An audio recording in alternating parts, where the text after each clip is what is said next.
এত লাশ, এত কবর, এত জানাজা, এত কিছু আপনি স্বচক্ষে দেখলেন, পড়লেন, তারপর আপনাকে কবরের কথা স্মরণ করাইতে পারলো না।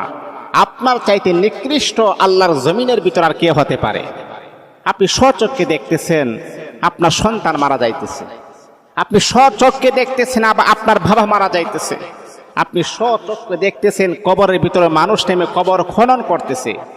এত কিছু আমাদের বাস্তবে দেখার পরেও কতগুলো নিমুখ হারাম আল্লাহ তাআলার বান্দা রয়েছে, তাদের একবারও আখিরাতের ফিকির তার অন্তরের ভিতরে সৃষ্টি হয় না। হারি, আমার সামনে যে আমার বন্ধু অ্যাক্সিডেন্ট করে মারা গেছে, আমার সামনে যে আমার একজন ক্লাসমেট অ্যাক্সিডেন্ট হয়ে পৃথিবীর থেকে বিদায় হয়ে গেছে, যার সাথে আমি ওঠা বসা চলাফেরা মনের কথাগুলা বলতাম, আজকে সেই মানুষটা নাই।